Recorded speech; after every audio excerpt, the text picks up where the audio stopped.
پاکستان میں اس وقت بدترین ہیٹ ویو جاری ہے اور ابھی یہ آغاز ہے۔ مئی کے مہینے کا اختتام ہو رہا ہے، جون کا مہینہ ڈرائی ویدر کا مہینہ ہوتا ہے اور اس میں اس ہیٹ ویو کے بڑھنے کے امکانات ہیں۔ بسم اللہ الرحمن الرحیم، السلام علیکم ناظرین۔ پاکستان میں اس وقت بدترین ہیٹ ویو جاری ہے اور ابھی یہ آغاز ہے۔ مئی کے مہینے کا اختتام ہو رہا ہے، جون کا مہینہ ڈرائی ویدر کا مہینہ ہوتا ہے اور اس میں اس ہیٹ ویو کے بڑھنے کے امکانات ہیں۔ آپ نے اکثر سنا ہوگا جب پاکستان میں موسم تبدیل ہونا ہوتا ہے، بالخصوص پنجاب میں، بلکہ پورے پاکستان ہی میں، تو اکثر محکمہ موسمیات والے کہہ رہے ہوتے ہیں کہ مغرب سے ٹھنڈی ہواؤں کا اور برفانی ہواؤں کا ایک سلسلہ پاکستان میں داخل ہوگا اور موسم بدل جائے گا۔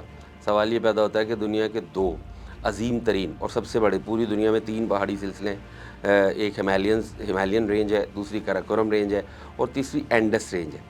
ان تین میں سے دو دنیا کے بلند ترین اور عظیم ترین پہاڑی سلسلے وہ انڈیا، پاکستان، چائنا میں موجود ہیں۔ کراکورم تقریباً سارے کا سارا پاکستان میں ہے، ہمالیہ 70% انڈیا میں ہے، باقی چین اور پاکستان میں۔ ان دونوں پہاڑی سلسلوں کو، ان دونوں ماؤنٹین رینجز کو دنیا کی چھت بھی کہا جاتا ہے۔ اس کے باوجود اس خطے میں موسم اتنا ولنریبل کیوں ہے اور اس خطے کے اندر جو ہے موسمیاتی تبدیلیاں پچھلے 10-15 سال سے اس خطے کو برے طریقے سے ہٹ کیوں کر رہی ہیں؟ کلائمیٹ چینج اس دنیا کا، پوری دنیا کا مسئلہ ہے، خالی پاکستان اس کا شکار نہیں ہے، لیکن بدقسمتی سے ساؤتھ ایسٹ ایشیا، جس میں چین، پاکستان، انڈیا شامل ہیں، یہ بدترین متاثرہ ممالک میں ہے موسمیاتی تبدیلی سے۔ اس کی بڑی وجہ تو درجہ حرارت کا بڑھنا ہے، لیکن وہ درجہ حرارت قدرتی طور پر نہیں بڑھ رہا۔ درجہ حرارت بڑھ رہا ہے چین اور بھارت کی انڈسٹریلائزیشن، صنعتیں لگانے کی وجہ سے۔ اتنی زیادہ صنعتیں لگائی گئی ہیں، کاربن امیشن، کاربن کا اخراج اتنی بڑی مقدار میں ہوتا ہے، جس کے نتیجے میں ان ملکوں کی آلموسٹ، ان کے جو بالخصوص انڈسٹریل زونز ہیں، ان کی تو حالت ہی بدل گئی ہے، لیکن اس کا امپیکٹ ان دونوں ممالک پر بھی بہت زیادہ پڑا ہے، تمام ایریے، مطلب پورے چائنا پہ، پورے انڈیا پہ۔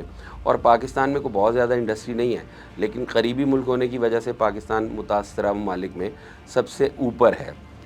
اگرچہ پاکستان دنیا کا ایک ایسا ملک ہے جس میں سب سے زیادہ گلیشیئرز پائے جاتے ہیں، جس کی ماؤنٹین رینج دنیا میں سب سے خوبصورت ہے، ہمارے پاس نیچر ہم پہ کافی مہربان ہے، لیکن بھارت اور چین کی یہ جو انڈسٹریل مطلب صنعتی ارتقاء کہہ لیں یا صنعتی بوم کہہ لیں، اس نے اس خطے کے موسم کو اس برے طریقے سے شیٹر کر دیا ہے کہ یہ خطہ بہت زیادہ، جس کو شدید خطرے کا شکار ہے۔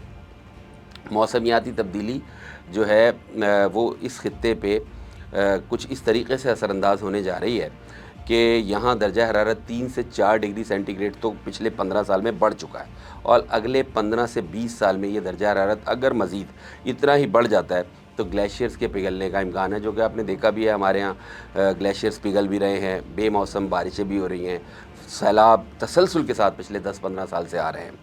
پاکستان بنیادی طور پہ کوئی اتنا ترقی یافتہ ملک بھی نہیں ہے اور کوئی اتنا انرچڈ ملک بھی نہیں ہے کہ اس اتنی بڑی کیٹاسٹرافی سے اور اتنے بڑے مسئلے سے اکیلا نمٹ سکے۔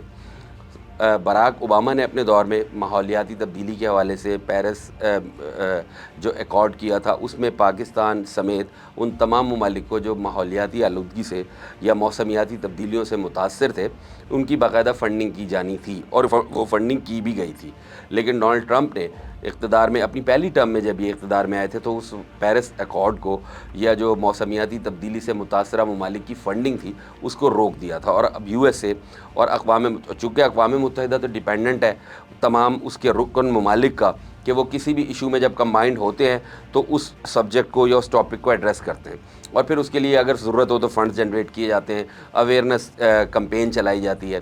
لیکن جب بیسک ڈونر جو ہے یو ایس اے وہی اس میں وڈرا کر گیا تو پھر اقوام متحدہ کا رول اس میں نہ ہونے کے برابر رہ گیا۔ اگرچہ اقوام متحدہ اس موضوع پہ بات کرتی رہتی ہے، لیکن یو ایس اے کے بیک آؤٹ کرنے کے بعد پاکستان اپنے ریسورسز کو استعمال کرتے ہوئے ہم اپنی بقا کی جنگ تو لڑ ہی رہے ہیں، لیکن پاکستان کو کافی ڈینٹ ہوا ہے۔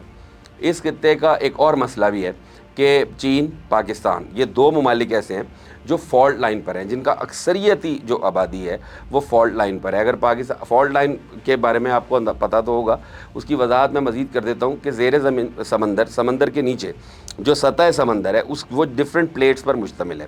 7 بڑی اور 8 چھوٹی جو ٹیکٹونک پلیٹس ہیں وہ اس سارے سمندر کو جو کرۂ ارض پر موجود ہے بناتی ہیں۔ اب جو یوریشین پلیٹ ہے، یورو ایشین پلیٹ اور انڈین پلیٹ یا انڈو آسٹریلین پلیٹ، یہ دو پلیٹس جہاں آ کر آپس میں ملتی ہیں اور ٹکراتی ہیں، ان کے ٹکرانے سے جو تھوڑی سی اسپیس پیدا ہوتی ہے، that is called fault line. اور چائنا اور پاکستان فالٹ کا بہت بڑا علاقہ وہ فالٹ لائن پر ہے. پاکستان کی پارلیمنٹ جو ہے وہ فالٹ لائن پر ہے، وزیر آباد فالٹ لائن پر ہے، جہلم فالٹ لائن پر ہے. اب امیجن کریں کہ اگر یہ درجہ حرارت اگلے چند برسوں میں مزید 3 ڈگری بڑھ جاتا ہے یا 4 ڈگری بڑھ جاتا ہے، گلیشیئرز پگھلتے ہیں، بارشیں بڑھ جاتی ہیں، سیلاب زیادہ آتے ہیں، سمندر کے اندر جو بالخصوص جو انڈو آسٹریلین پلیٹ ہے، انڈین پلیٹ جس کو ہم کہتے ہیں، وہ پلیٹ یورو ایشین پلیٹ سے بڑی ہے. اگر وہ دونوں پلیٹس ٹیکٹونک پلیٹس آپس میں ٹکراتی ہیں تو اس خطے میں پچھلے 100 سال سے یہ بات بھی کی جا رہی ہے کہ ایک انتہائی خوفناک زلزلہ آ سکتا ہے. ایک ایسا زلزلہ آ سکتا ہے جو شاید ملکوں کو بہت بڑے رقبے کو کھا ہی جائے گا، مطلب نیست و نابود کر دے گا. وزیر آباد ہمارا ایک ایسا شہر ہے جس کے بارے میں کہا جاتا ہے کہ وہ فالٹ لائن پر اتنی ایک ایسی اس میں انداز میں موجود ہے کہ خدا نہ کرے اگر کوئی بڑا زلزلہ آتا ہے، بڑا زلزلہ یعنی جو ریکٹر اسکیل پہ 8.6 سے لے کر 9.2 تک ہو، اس طرح کا کوئی زلزلہ آتا ہے تو ہمارے کچھ علاقے وہ صفحہ ہستی سے ہی مٹ سکتے ہیں. یہ وہ صورتحال ہے جو اس وقت پاکستان کو درپیش مسائل میں سب سے بڑا مسئلہ ہے. لیکن نہ تو پاکستان کے اہل اقتدار، نہ ہی یہاں کا تھنک ٹینک اور نہ ہی ہمارا مطلب میڈیا وہ اس موضوع پہ بات نہیں کرتے. بنیادی وجہ یہ ہے کہ اتنا علم ہی نہیں ہے، اور دوسری بات یہ ہے کہ علم جس کو ہے اس کو بودر نہیں کرتے. ہمارا کسان، ہمارے رورل ایریا کا جو باسی ہے نا، وہ نیچر سے وابستہ ہے، اسے نیچر کے اندر ہونے والی ہر تبدیلی سے وہ متاثر بھی ہوتا ہے، اسے پتہ بھی ہوتا ہے. آپ اسے بودر ہی نہیں کرتے، نہ اس کی اوپینین لیتے ہیں، نہ اس کے مسائل کا حل نکالنے کی کوشش کرتے ہیں. ضرورت اس امر کی ہے کہ ہم ان مسائل کو جو ریئل ایشوز ہیں ہمارے، ان کو ایڈریس کریں. اور آنے والے 10-15 سال میں اگر اقوام متحدہ ہماری مدد نہیں کر رہا، امریکہ بیک آؤٹ کر گیا ہے، پیرس ایکارڈ ایکٹیو نہیں ہے، اس کے باوجود ہم اپنے طور پہ تو کام کر سکتے ہیں. عوام اپنی سطح پہ جو درخت لگانے کا سلسلہ جاری ہے وہ کر رہے ہیں کام، گرینری کو مطلب بڑھایا جا رہا ہے.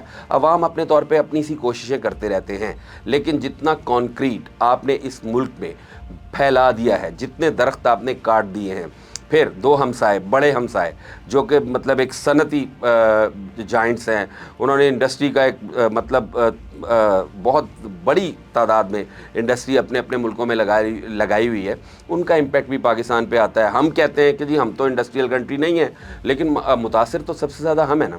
اب اسموک کا جو فینومنا ہے پچھلے 10 سال میں جو ہے، اس کے مختلف وجوہات بیان کی جاتی ہیں، جی پولوشن ہے، یہ ہے، وہ ہے، لیکن اسموک بھی ماحولیاتی اور موسمیاتی تبدیلی کا ہی نتیجہ ہے. تو ضرورت اس امر کی ہے کہ ہم اس ایلیمنٹ کو، اس چیز کو دیکھیں.